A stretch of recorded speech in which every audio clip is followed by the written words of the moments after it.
Shalom sahabat geni yang terkasih, apa kabar? Hari ini Jumat 16 Juli 2021 bersama saya Ferdinand dari komunitas Gracia. Bersama-sama kita akan merenungkan Injil Matius bab 12 ayat 1 sampai yang ke-8. Inilah Injil Yesus Kristus menurut Matius. Pada suatu hari Sabat, Yesus dan murid-muridnya berjalan di ladang gandum. Karena lapar, murid-muridnya memetik bulir gandum dan memakannya. Melihat itu, berkatalah orang-orang Farisi kepada Yesus, "Lihatlah, murid-muridmu berbuat sesuatu yang tidak diperbolehkan pada hari Sabat." Tetapi Yesus menjawab, "Tidakkah kalian baca apa yang dilakukan Daud?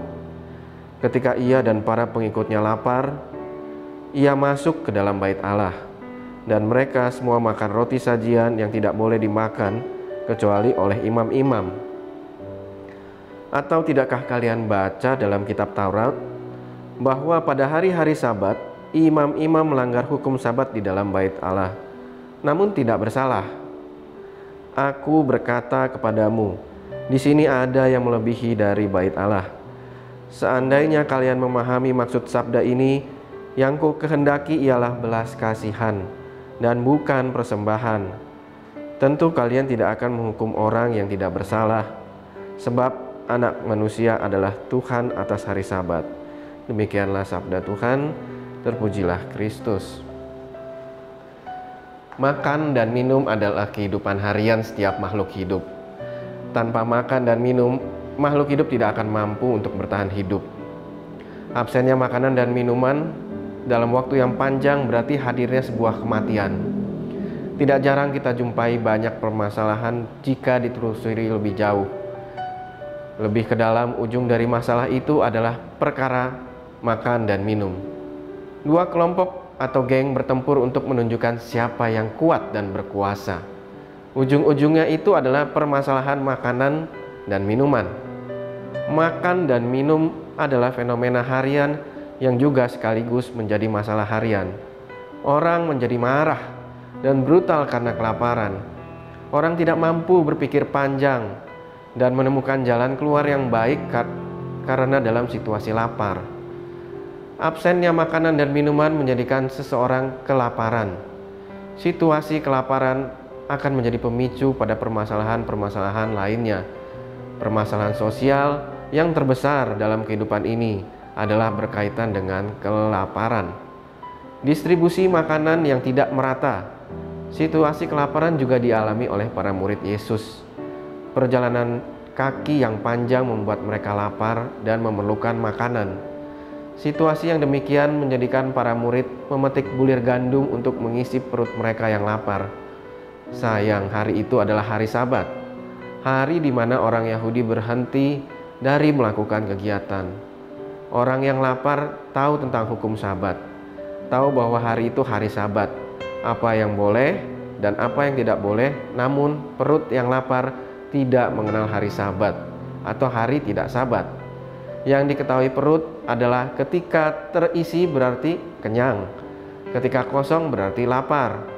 Tidak ada kamus Sabat dan tidak Sabat. Mereka yang kenyanglah yang mempermasalahkan hari Sabat atau bukan hari Sabat, melanggar hukum atau tidak melanggar. Sementara mereka yang lapar tidak mengenal lagi apakah Sabat atau bukan Sabat.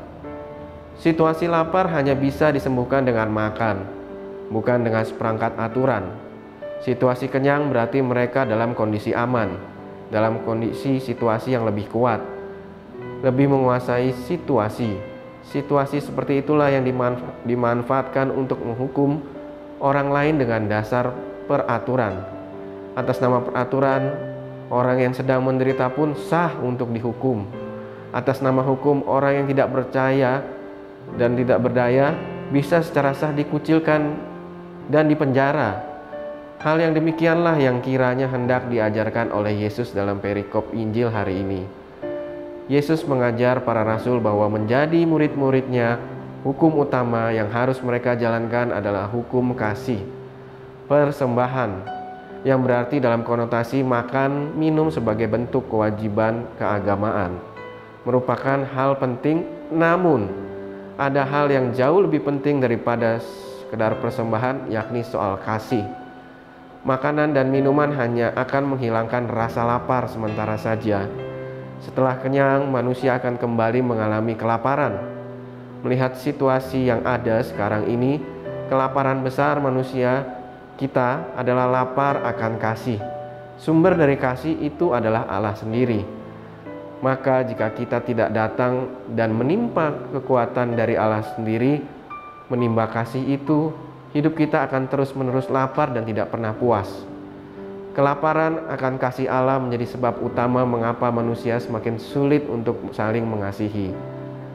Sebagai orang beriman, mari kita mohon rahmat Tuhan agar senantiasa mampu menimba rahmat kasih dari Allah.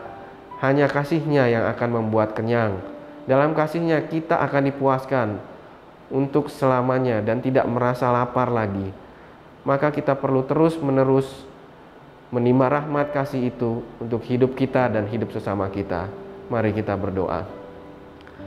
Ya Tuhan, kami bersyukur atas rahmat kasih yang senantiasa Engkau berikan kepada kami. Ajarilah kami untuk senantiasa berani datang kepadamu dan menimba rahmat kasih yang hanya berasal dari hati-Mu. Semoga rahmat ini menjadikan hidup kami semakin bergairah dan bersukacita. Tuhan, ajarilah kami untuk membagikan sukacita kepada sesama kami. Dalam nama Bapa dan Putra dan Roh Kudus. Amin.